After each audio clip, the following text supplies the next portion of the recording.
Morning everyone, কি খবৰ আপোনালোকৰ নিশ্চয় ভালেই। আৰু আজি হ'ল অষ্টমী মেলা, তাকে যাব ওলাইছোঁ মা আৰু মই জাহাজ ঘাটলৈ গাটো ধুই আহোঁ বুলি, আৰু ভাবিলোঁ আপোনালোককো লৈ যাওঁ। তো ব'লক ভিডিঅ'টো আজি আৰম্ভ কৰোঁ। আৰু দেউতা ঢুকোৱা 4 বছৰ হ'ল, আৰু সেইবাবে ভাবিলোঁ গাটো ধুই আহোঁ।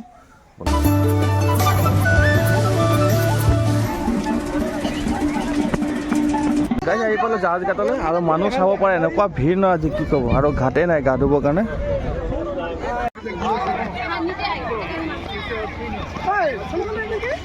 আৰু এইফালে মা গৈছে গা ধুবৰ কাৰণে, তাৰপিছত মই যাম।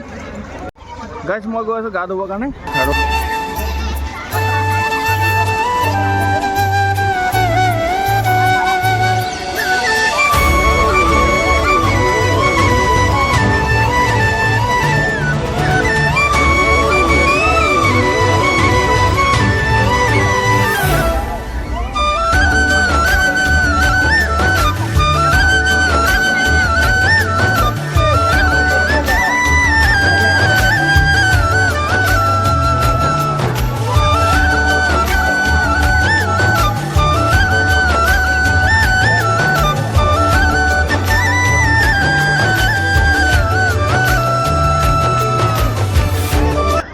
ঘৰৰ কাৰণে গুড় আৰু চিৰা অলপ লৈ লৈছোঁ, আৰু এইফালে মায়ে লৈ আছে।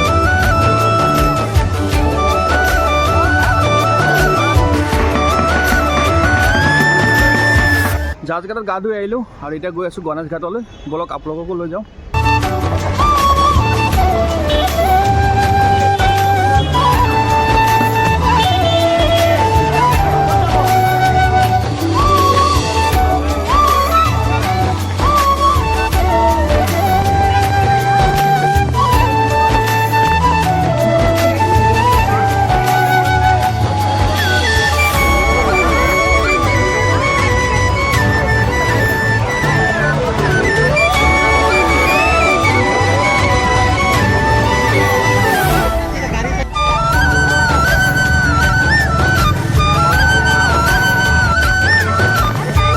বাবাকো দৰ্শন কৰি লওঁ, আৰু আপোনালোককো দৰ্শন কৰা অলপ।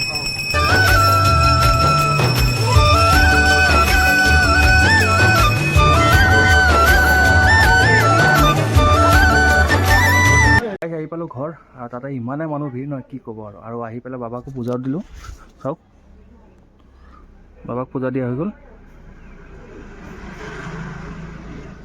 তো আজি ভিডিঅ'টো ইমানতে সামৰোঁ। নেক্সট এটা ভিডিঅ'ত লগ পাম। যদি ভিডিঅ'টো চাই ভাল পালে লাইক এটা, কমেণ্ট এটা কৰিব, চেনেলটো ছাবস্ক্ৰাইব কৰি দিব। আজিলৈ আহিছোঁ। হৰ হৰ মহাদেৱ।